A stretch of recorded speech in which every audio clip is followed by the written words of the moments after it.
साथियों, आप सभी का विजन के प्लेटफॉर्म पर स्वागत है। इस वीडियो में हम लोग कुछ महत्वपूर्ण करंट अफेयर को देखेंगे तथा उनसे संबंधित महत्वपूर्ण बिंदुओं की विस्तार से चर्चा करेंगे। तो चर्चा को प्रारंभ करते हैं। सबसे पहले बात कर लेते हैं कैलाश मानसरोवर के लिए जो नवीन सड़क मार्ग का उद्घाटन किया गया है, इसके संबंध में। तो हाल ही में रक्षा मंत्री राजनाथ सिंह ने उत्तराखंड में 80 किलोमीटर की सड़क को देश को समर्पित किया है, जो लिपुलेख दर्रे से होकर के कैलाश मानसरोवर यात्रा के लिए एक नवीन मार्ग है। अब आगे बढ़ने से पहले सबसे पहले हम लोग कैलाश पर्वत को देख लेते हैं। कैलाश पर्वत के बारे में थोड़ी जानकारी। तो कैलाश पर्वत जो है, यह तिब्बत में स्थित एक पर्वत श्रेणी है और इसके पश्चिम तथा दक्षिण में मानसरोवर व राजस्थान झील स्थित है। मान लीजिए कि ये आपका नॉर्थ है, ये साउथ है, ये ईस्ट है, ये वेस्ट है। यहाँ पर आपका कैलाश पर्वत है। तो ये आपका पश्चिम और दक्षिण में आपका मानसरोवर और राजस्थान झील स्थित है तथा यहाँ से कई महत्वपूर्ण नदियाँ निकलती हैं, जैसे कि ब्रह्मपुत्र, सिंधु, सतलज इत्यादि जो हैं, ये आपके तिब्बत वाले इलाके से ही इसी क्षेत्र से निकलती हैं। तथा यह जो पर्वत है कैलाश पर्वत, यह उत्तराखंड की सीमा से 100 किलोमीटर की डिस्टेंस से भी कम दूरी पर स्थित है। कुल मिलाकर के यह जो कैलाश पर्वत है, यह वर्तमान में तिब्बत अर्थात चाइना के अधिकार क्षेत्र में आता है। तथा यदि इसको धार्मिक परिप्रेक्ष्य में देखें तो हिंदुओं में कैलाश पर्वत को पारंपरिक रूप से भगवान शिव के निवास स्थल के रूप में मान्यता प्राप्त है तथा हिंदुओं द्वारा इसे पृथ्वी का केंद्र तथा स्वर्ग की अभिव्यक्ति के तौर पर माना जाता है। इसी के संदर्भ में इसकी यात्रा को जो है काफ़ी पवित्र माना जाता है। और ऐसा नहीं केवल हिंदू धर्म में इसको पवित्र माना जाता है, कैलाश पर्वत को हिंदू, बौद्ध, जैन तथा बौन धर्मों में पवित्र माना जाता है। यहाँ पर बौन शब्द का इस्तेमाल हुआ है। बौन क्या होता है, कौन सा धर्म होता है? तो बौन जो होता है यह तिब्बत का धर्म, जो स्वयं को बुद्ध धर्म से अलग मानते हैं। एक प्रकार का बुद्ध धर्म ही है, परंतु ये अपने आप को बुद्ध से अलग मानते हैं, बौद्ध धर्म से। तथा यह जो कैलाश मानसरोवर यात्रा है, यह प्रत्येक वर्ष विदेश मंत्रालय के द्वारा आयोजित कराई जाती है। तो याद रखिएगा, किस मंत्रालय के द्वारा आयोजित की जाती है या ऑर्गेनाइज की जाती है? तो विदेश मंत्रालय के द्वारा इसको ऑर्गेनाइज किया जाता है। तथा अब यह प्रश्न उठता है कि यह जो कैलाश पर्वत है, यह चीनी अधिकार क्षेत्र में, चीन के अधिकार में, तो यहाँ पर यात्रा कैसे होती है? तो भारत से कैलाश मानसरोवर की यात्रा के लिए मुख्यतः दो रास्ते हैं, मतलब दो रास्तों से यहाँ पे यात्रा की जाती है। एक तो आपका नाथुला दर्रे से होकर के, जो कि सिक्किम में है, और दूसरा आपका ये लिपुलेख दर्रा है, जो कि उत्तराखंड में स्थित है। परंतु जो नाथुला दर्रा है, नाथुला दर्रा जाने पर ज़्यादातर यात्रा जो है वो चीन के क्षेत्र से होकर गुजरना पड़ता है। मतलब अधिकांश यात्रा जो है वो चीनी क्षेत्र से होकर करना पड़ता है, जबकि लिपुलेख दर्रे से जाने पर ज़्यादातर यात्रा जो है वो भारत से होकर करनी पड़ती है। केवल कुछ ही क्षेत्र जो होता है, कुछ ही रास्ता आपको चाइना से होकर तय करना पड़ता है। परंतु ये लिपुलेख वाले दर्रे से समस्या अभी तक यह थी कि अभी तक यहाँ पर सड़क नहीं थी और यह यात्रा काफ़ी दुर्गम होती थी। परंतु अब क्या है, सड़क, यही इसी के लिए यहाँ पर सड़क मार्ग का निर्माण किया गया है। तो ये जो 80 किलोमीटर की लिंक रोड को बनाया गया है, इससे क्या होगा कि ये जो यहाँ मानसरोवर यात्रा जो है, कैलाश मानसरोवर यात्रा, इसमें लगने वाला जो समय है वो 6 दिन कम लगेगा। तथा यह जो नवीन मार्ग है, इस नवीन मार्ग की जो लंबाई है वो कैलाश मानसरोवर यात्रा के लिए उपलब्ध जितने भी मार्ग हैं, चाहे आपका सिक्किम वाला रास्ता हो, चाहे आपका काठमांडू हो के जो रास्ता हो, वो जितने भी रास्ते हैं इनमें सबसे छोटा रास्ता है। तथा लिपुलेख दर्रे पर चीनी सीमा से 5 किलोमीटर के मार्ग को छोड़कर लगभग संपूर्ण यात्रा अब जो है वाहन के द्वारा की जा सकती है, इस रास्ते के माध्यम से। तथा इसके अलावा एक चीज़ और याद रखिएगा, ये जो लिपुलेख वाला दर्रा है, ये जो रास्ता हो जाएगा, इसके माध्यम से क्या होगा कि यात्रा का 84% हिस्सा जो है वो भारत से होकर के गुजरेगा, जबकि केवल 16% हिस्सा ही वो जो है चाइना के क्षेत्र में आएगा। जबकि जो अन्य रास्ते हैं उसमें 80% जो यात्रा का मार्ग है वो चाइना के अंतर्गत आता है, मतलब चाइना क्षेत्र से होके जाना पड़ता है। कुछ अन्य बातों को देखें यहाँ पर, तो इस सड़क मार्ग का जो निर्माण है वो वास्तविक नियंत्रण रेखा जो है उसके करीब उत्तराखंड में किया गया है। और यह सड़क जो है, यह सड़क काली नदी के साथ संरेखित है। काली नदी जो है यह भारत नेपाल सीमा का निर्माण करती है, इसके सीमा का निर्धारण करती है काली नदी। तो याद रखिएगा, काली नदी किसकी सीमा का निर्धारण करती है? भारत और नेपाल की सीमा का निर्धारण करती है। तथा इस सड़क का जो निर्माण है उस सीमा सड़क संगठन अर्थात बीआरओ के द्वारा, बॉर्डर रोड ऑर्गेनाइजेशन के द्वारा इसका निर्माण किया गया है और इसका वित्त पोषण जो है वो भारत चीन बॉर्डर रोड के द्वारा किया गया है।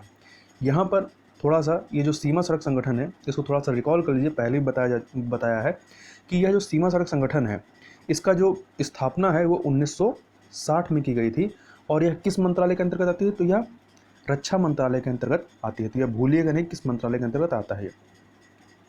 तथा यह जो सड़क बनाया गया है, यह सड़क धारचूला को लिपुलेख जो कि चीन सीमा के पास है, इससे जोड़ने का कार्य करती है।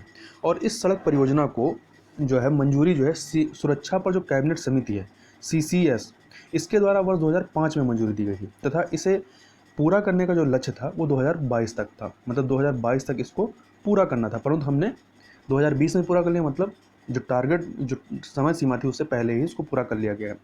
अब इसके उद्घाटन के साथ ही एक विवाद भी उभर कर गया। विवाद क्या है कि नेपाल ने अपना विरोध दर्ज कराया है कि इस सड़क का कुछ हिस्सा काला पानी में आता है और काला पानी जो है वो नेपाल में है, मतलब नेपाल इस पर अपना अधिकार बताता है। जो काला पानी जो स्थान है या जो क्षेत्र है यह नियर अबाउट 35 किलोमीटर वर्ग किलोमीटर क्षेत्रफल है यह। इसको लेकर के भारत और नेपाल में विवाद है और यह विवाद बहुत बड़ा नहीं है। तो इसी के संदर्भ में नेपाल के द्वारा यह विरोध दर्ज कराया गया कि इसका कुछ मार्ग जो है वो काला पानी से होकर जाता है। परंतु प्रश्न यह उठता है कि नेपाल को यदि कोई समस्या थी उसको पहले ही इस पर अपनी बात रखनी चाहिए थी। अब जब सड़क बन गई तब ये बात नहीं उठानी चाहिए थी। तथा इसके अलावा वर्तमान में कैलाश मानसरोवर यात्रा के लिए 2 अन्य मार्ग हैं। एक तो ये लिपुलेख वाला मार्ग है, दूसरा कौन सा है, सिक्किम वाला मार्ग, ठीक है। और तीसरा जो मार्ग है वो काठमांडू मार्ग है। पर ये दोनों ही मार्ग काफ़ी लंबे हैं और महंगे पड़ते हैं। अब यदि लिपुलेख दर्रे की बात करें तो लिपुलेख दर्रा जो है 17,000 फीट की ऊंचाई पर भारत, चीन और नेपाल का जो ट्राई जंक्शन है उसके करीब उत्तराखंड में स्थित है। तो याद रखिएगा लिपुलेख दर्रा कहाँ पर स्थित है, उत्तराखंड में। तथा लिपुलेख दर्रे के अलावा उत्तराखंड में 2 और मुख्य दर्रे हैं। कौन कौन से, एक नीति दर्रा है, नीति दर्रा जो यह भी मानसरोवर यात्रा के मार्ग में पड़ता है, तथा दूसरा है माना दर्रा। तो याद रखिएगा 3 दर्रे यहाँ मुख्यतः हैं, लिपुलेख, माना और नीति दर्रा। आगे चलते हैं, आगे बात कर लेते हैं मिलिट्री इंजीनियरिंग सर्विस के बारे में, MES। तो कॉन्टेक्स्ट यह है कि हाल ही में रक्षा मंत्री राजनाथ सिंह ने मिलिट्री इंजीनियरिंग सर्विस में 9,304 पदों को समाप्त करने के प्रस्ताव को मंजूरी दी है, कि मतलब ये जो 9,304 पद है ये इसको समाप्त किया जाता है। और सरकार ने यह जो निर्णय लिया है, यह निर्णय लेफ्टिनेंट जनरल DB सेकातकर जो कि सेवानिवृत्त थे, इनकी अध्यक्षता में एक समिति गठित की गई थी। उसी समिति की सिफारिशों के आधार पर यह निर्णय किया गया है। तब इस समिति की बात करें तो 11 सदस्यीय सेकातकर समिति का गठन जो है वो पूर्व रक्षा मंत्री मनोहर पर्रिकर द्वारा वर्ष 2016 में किया गया था और इस समिति ने दिसंबर 2016 में अपनी रिपोर्ट प्रस्तुत की थी। तो याद रखिएगा कि DB सेकातकर समिति या सेकातकर समिति करके पूछ सकता है। तथा इस समिति का जो गठन का जो मुख्य उद्देश्य था वो युद्ध क्षमता को बढ़ाने और सशस्त्र संघर्ष के खर्च को संतुलित करने के उपाय को सुझाना था। तो इस समिति का नाम याद रखिएगा और किस लिए इसका गठन किया गया था। अब हम लोग यह जो मिलिट्री इंजीनियरिंग सर्विस है इसके बारे में थोड़ा सा देख लें तो यह भारत की सबसे पुरानी और सबसे बड़ी सरकारी रक्षा अवसंरचना विकास एजेंसियों में से एक है तथा यह भारत में सबसे बड़ी निर्माण और रख रखाव एजेंसियों में से एक है।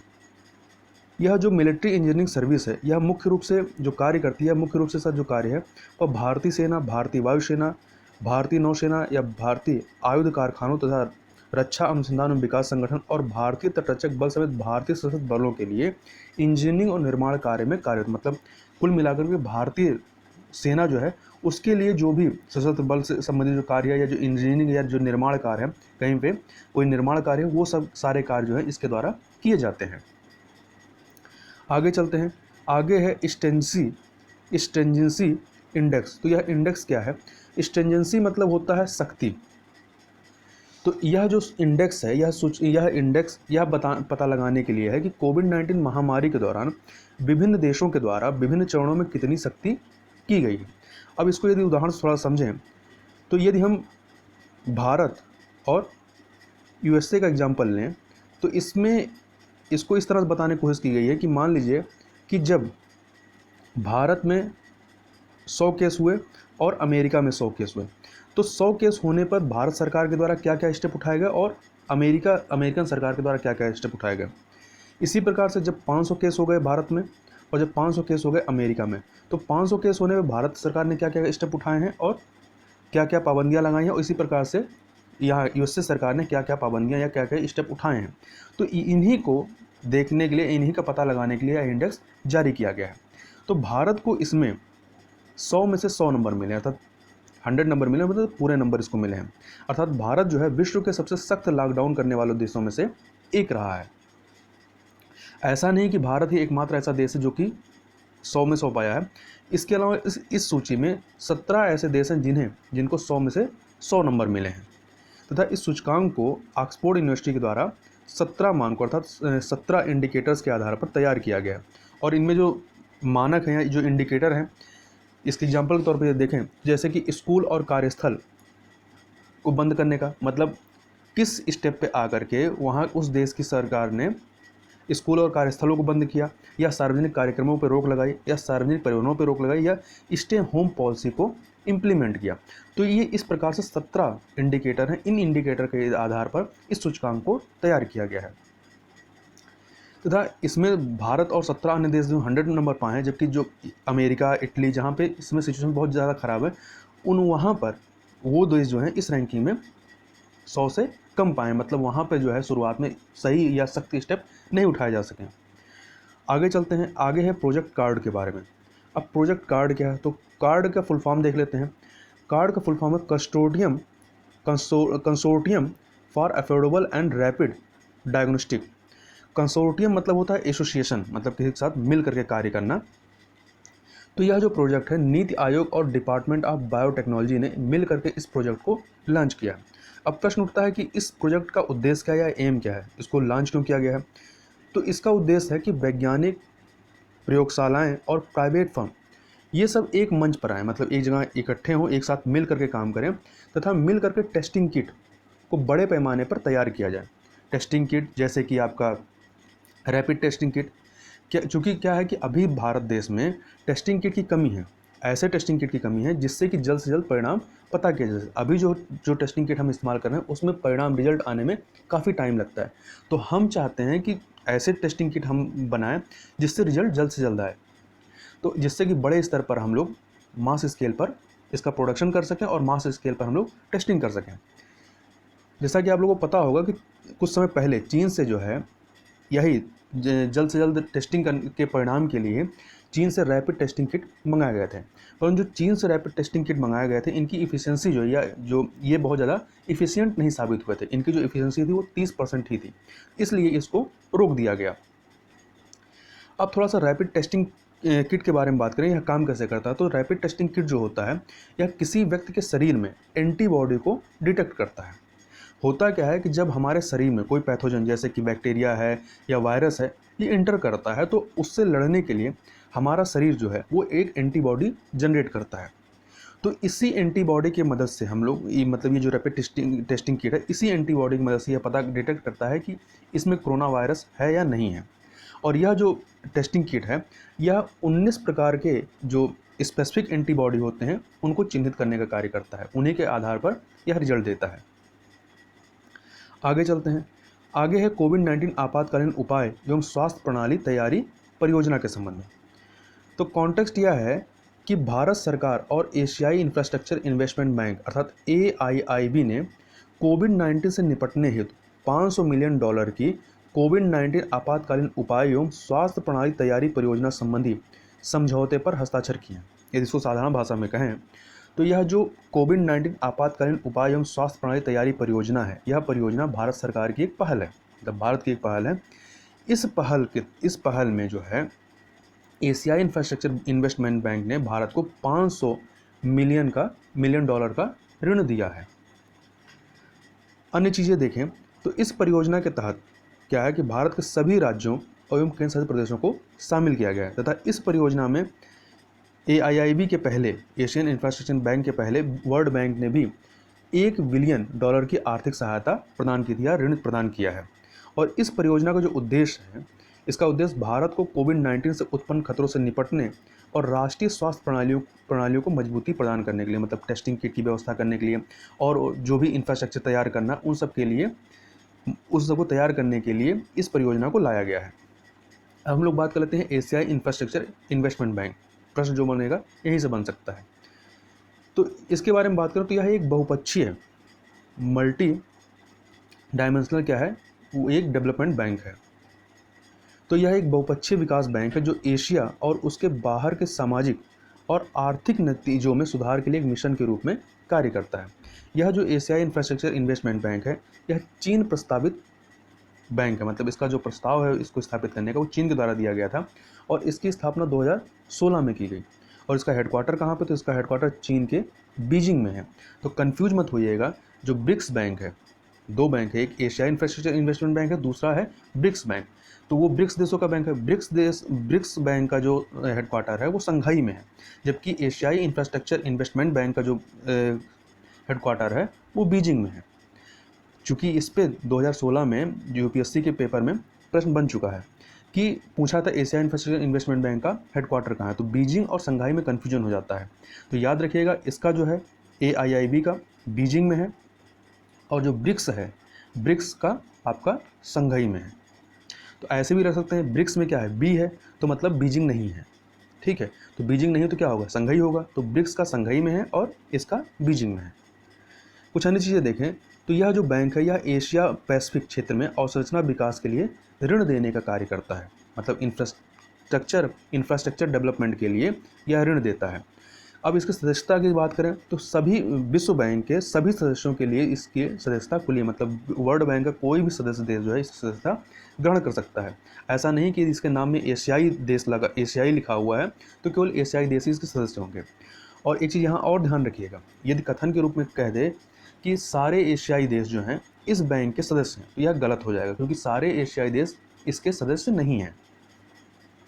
अब हम यदि वोटिंग पैटर्न की बात करें तो इसमें क्या है कि वोटिंग शेयर जो है वो सदस्य देश की अर्थव्यवस्था, जो कि GDP PPP के आधार पर मेजर किया जाता है, उसके आकार पर निर्भर करता है कि मतलब किसी देश की इकोनॉमी कितनी बड़ी, मतलब कितनी बड़ी इकोनॉमी है किसी देश की, उसके आधार पर ही उसका वोटिंग शेयर मेजर किया जाता है, उसी आधार पर उसको वोटिंग शेयर प्रदान किया जाता है, ना कि उसने बैंक में कितना कंट्रीब्यूशन किया। जैसे कि वर्ल्ड बैंक में क्या होता है कि जो देश जितना ज़्यादा कंट्रीब्यूट करता है उसका वोटिंग शेयर उतना ज़्यादा होता है। जैसे कि वहाँ वर्ल्ड बैंक में अमेरिका जो है सबसे ज़्यादा कंट्रीब्यूशन करता है, तो उसका जो वोटिंग शेयर है वो सबसे ज़्यादा है।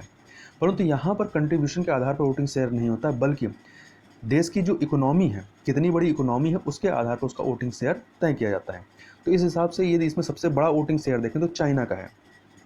चाइना का 26.6% वोटिंग शेयर है, जबकि दूसरे नंबर पर भारत का है 7.6%, रूस का है 6.01% है और जर्मनी का 4.2% है।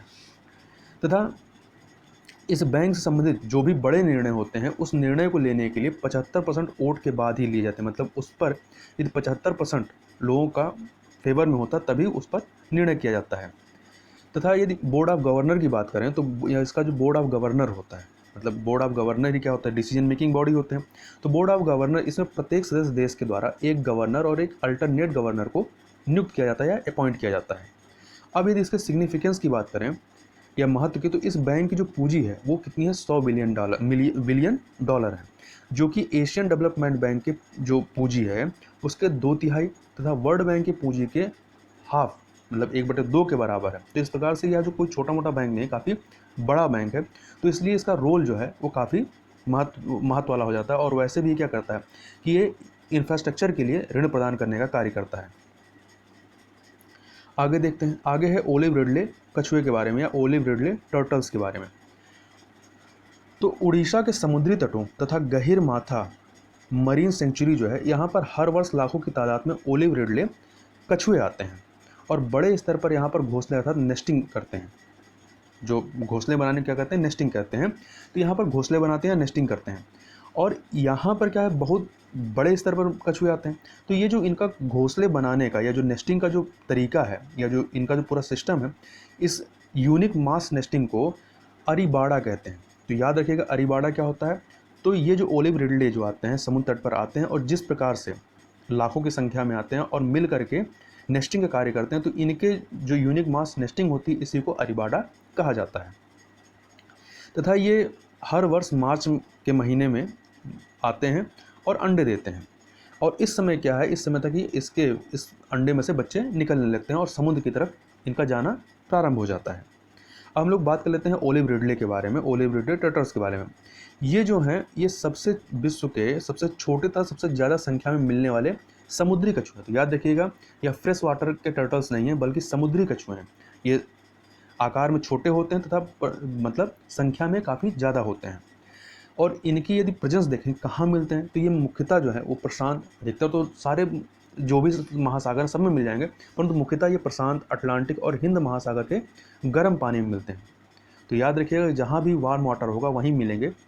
यदि बहुत ज़्यादा ठंडा है जैसे आर्कटिक में तो वहाँ पे ये नहीं मिलेंगे। तथा यदि इनकी स्थिति देखें तो आईयूसीएन के रेड लिस्ट में ये वल्नरेबल कैटेगरी में आते हैं, और जो साइट्स हैं जो कि इंडेंजर्ड कैटेगरी के जो स्पीसीज होते हैं उनके अवैध व्यापार से संबंधित एक कन्वेंशन है, इस सिटीज के अपेंडिक्स 1 के अंतर्गत आता है तथा भारत के वन्यजीव संरक्षण अधिनियम 1972 की अनुसूची 1 में आता है। अनुसूची 1 में आने का मतलब कि इनके शिकार पे क्या है, प्रतिबंध है। इनका शिकार करने पे जेल हो सकती है और मतलब जुर्माना भी लगाया जा सकता है। अब प्रश्न उठता है कि इनको खतरा किस बात का है, मतलब इनकी जो संख्या वैसे तो अभी बहुत ज़्यादा कम नहीं है, परंतु वल्नरेबल में है ना, मतलब संवेदनशील में आते हैं। तो खतरा इसलिए है कि जो मछली पकड़ने वाले जाल होते हैं, कई बार क्या होते हैं कि वो जाल मतलब जाल में फंस जाते हैं, तो जाल सही नहीं होते हैं, या जो मछली पकड़ने के जो तरीके होते हैं वो इनके फ्रेंडली नहीं होते हैं, तो उसमें फंसने की वजह से ये मर जाते हैं। इसके अलावा समुद्र तटों पर जहाँ पर ये नेस्टिंग करते हैं और जहाँ मतलब अंडे देते हैं और इनके बच्चे यहाँ से निकलते हैं, यहाँ पर पर्यटकों की बढ़ती संख्या की वजह से भी इनको दिक्कत होती है। तथा कुछ विकासात्मक परियोजनाएं जो समुद्र तटों पर की जाती हैं, जैसे कि पोर्ट वगैरह बनने लगते हैं, तो उससे भी इनका जो जीवन है वो प्रभावित होता है। अब हम लोग बात कर लेते हैं भितरकनिका राष्ट्रीय पार्क के बारे में। तो यह जो भितरकनिका राष्ट्रीय पार्क है यह कहाँ पर है, उड़ीसा में है। तथा यह जो भितरकनिका राष्ट्रीय पार्क है यह मैंग्रोव वन, प्रवासी पक्षियों, कछुओं, एस्चुरियन जो मगरमच्छ होते हैं या जो लवणीय मगरमच्छ होते हैं, और क्रीक्स के लिए काफ़ी प्रसिद्ध है। इस क्षेत्र में या भितरकनिका राष्ट्रीय पार्क में 3 प्रोटेक्टेड क्षेत्र हैं। ये 3 प्रोटेक्टेड क्षेत्र से मिलकर बना है। कौन कौन से? एक तो आपका भितरकनिका राष्ट्रीय पार्क ही है, दूसरा है भितरकनिका वन्यजीव अभ्यारण्य, तीसरा है गहीर माथा मरीन सेंचुरी। तथा यह जो भितरकनिका जो ये पूरा एरिया है यह ब्राह्मणी, बैतरणी, धमरा की एस्चुरी तथा महानदी जो रिवर सिस्टम है उसके अंतर्गत स्थित है। तथा 70% जो खारे पानी के जो मगरमच्छ हैं वो यहीं पर मिलते हैं। तथा इन मगरमच्छों के संरक्षण करने के लिए 1975 में एक प्रोजेक्ट भी चलाया गया था। इसके अलावा जो ओलिव रिडले कछुए हैं इनके संरक्षण के लिए भी उड़ीसा सरकार ने 1975 में योजना प्रारंभ की थी भितरकनिका अभ्यारण्य से। तथा कुछ अन्य चीज़ें देखें तो यहाँ पर आपका एक राष्ट्रीय उद्यान है। कौन सा राष्ट्रीय उद्यान है? इसका नाम है सिमलीपाल राष्ट्रीय उद्यान, ठीक है। और यदि टाइगर रिजर्व की बात करें तो यहाँ पर 2 टाइगर रिजर्व है। कौन सा? एक सिमलीपाल टाइगर रिजर्व, दूसरा है सतकोशिया टाइगर रिजर्व। अब यहाँ पर एक प्रश्न थोड़ा सा देख लेते हैं। प्रश्न यह है कि ओलिव रिडले कछुए जो हैं वो भारत में प्राकृतिक रूप से कहाँ पाए जाते हैं, नेचुरली कहाँ पाए जाते हैं? तो पहला है आंध्र प्रदेश समुद्री तट पर, उड़ीसा समुद्र तट पर और महाराष्ट्र समुद्र तट पर। तो हमें सही उत्तर चुनना है कि केवल उड़ीसा समुद्री तट पर मिलते हैं, या केवल उड़ीसा समुद्र तट पर मिलते हैं, या आंध्र प्रदेश समुद्री तट और उड़ीसा समुद्री तट पर मिलते हैं, या तीनों पर मिलते हैं। तो इसको ये ध्यान से देखिएगा, कंफ्यूज मत करिएगा कि नेस्टिंग करने क्या आते हैं। ये पूर्वी तट पर मुख्यतः नेस्टिंग करने आते हैं, उड़ीसा और आपका आंध्र प्रदेश वाले क्षेत्र में इनकी नेस्टिंग होती है। परंतु मिलने का क्या है? जैसे कि मिलने का हमने क्या कहा कि ये अधिकांश सागरों में, हिंद महासागर, प्रशांत महासागर, अंध महासागर, यहाँ पर ये मिलते हैं। तो क्या है कि जो आपका भारत है इसके इधर तीनों तरफ क्या है? आपका हिंद महासागर। तो जाहिर सी बात है कि इधर आपका आंध्र प्रदेश तट पर, उड़ीसा तट पर और महाराष्ट्र तट पर भी ये मिलेंगे। तो पूरे हिंद महासागर में मिलते हैं। तो ये क्या हो जाएगा इसका आंसर? 1 2 3, मतलब तीनों जगह मिलेंगे। तो ये क्या है, इसको थोड़ा सा कंफ्यूज मत करिएगा कि नेस्टिंग से और कहाँ मिलते हैं। आगे चलते हैं। अगला है राष्ट्रीय तकनीकी या राष्ट्रीय प्रौद्योगिकी, अथवा कह सकते हैं कि नेशनल टेक्नोलॉजी डे जो है यह प्रत्येक वर्ष 11 मई को मनाया जाता है। अब इस दिवस के बारे में थोड़ा बात कर लें तो इस दिवस के आयोजन का जो प्रमुख उद्देश्य है वो भारतीय वैज्ञानिकों और इंजीनियरों, जो इंजीनियर्स हैं, उनकी वैज्ञानिक एवं तकनीकी उपलब्धियों को याद करना इस दिवस का मेन उद्देश्य है। परंतु मुख्यतः इसको मनाया जो जाता है वो वर्ष 11 मई वर्ष 1998 को भारत ने पूर्व प्रधानमंत्री अटल बिहारी वाजपेयी का कार्यकाल में अपना दूसरा सफल परीक्षण जो है वो राजस्थान के पोखरण में किया था। तो ये जो परमाणु परीक्षण किया गया था 11 मई को, इसी दिवस को मतलब चिन्हित करने के लिए या इसके महत्व को प्रदर्शित करने के लिए 11 मई को नेशनल टेक्नोलॉजी डे मनाया जाता है। इस दिवस का आयोजन जो है प्रत्येक वर्ष विज्ञान एवं प्रौद्योगिकी मंत्रालय द्वारा किया जाता है तथा इस दिवस को केवल इसी वजह से नहीं मनाया जाता है, और भी कई सारी जो उपलब्धियां हैं उनको भी हम लोग सेलिब्रेट करते हैं। जैसे कि स्वदेशी वायुयान हंसा द्वितीय के निर्माण के उपलक्ष्य में इसको याद किया जाता है। इसके अतिरिक्त 11 मई 1988 को डीआरडीओ ने सतह से हवा में मार करने वाली त्रिशूल मिसाइल का भी अंतिम परीक्षण किया था। इस प्रकार देखते हैं कि 11 मई जो है वो विज्ञान और प्रौद्योगिकी के क्षेत्र में भारत की विकास यात्रा के कुछ महत्वपूर्ण घटनाक्रमों का प्रत्यक्षदर्शी रहा है। तो इन्हीं चीज़ों को मिला करके हम लोग 11 मई को राष्ट्रीय प्रौद्योगिकी दिवस के रूप में मनाते हैं। कुछ अन्य तथ्य देखें तो मुख्यतः यह जो वर्ष है या मतलब यह जो दिवस है राष्ट्रीय तकनीकी दिवस, इसको जो 11 मई 1998 को जो पोखरण में परमाणु परीक्षण किया गया था उसी के उपलक्ष्य मनाते हैं। और ये जो परमाणु परीक्षण किया गया था इसको जो नाम दिया गया था वो शक्ति 1 नाम दिया गया था। तो इसी की वर्षगांठ के अवसर पर हम लोग प्रत्येक वर्ष राष्ट्रीय तकनीकी दिवस मनाते हैं। अब चूंकि यह दूसरा परमाणु परीक्षण था जो 1998 में किया गया था, तो पहला कब किया गया था? तो पहला जो है वो मई 1974 में किया गया था और इसका जो कोड नाम था वो क्या था? स्माइलिंग बुद्धा था। तो इस चीज़ को, इतनी चीज़ों को याद रखिएगा। पहला 1974 में होता है और इसका जो कोड नेम था स्माइलिंग बुद्धा था, जबकि दूसरा जो था वो 98 में होता है, इसका जो नाम था वो शक्ति प्रथम था। तथा 1998 का ये जो पोखरण परीक्षण होता है इसका जो संचालन है वो पूर्व राष्ट्रपति और aerospace engineer doctor APJ Abdul Kalam के द्वारा किया गया था। तथा इस परीक्षण के बाद जो है यूएसए, जापान सहित कई देशों के द्वारा भारत पर कई प्रकार के प्रतिबंध लगाए गए थे।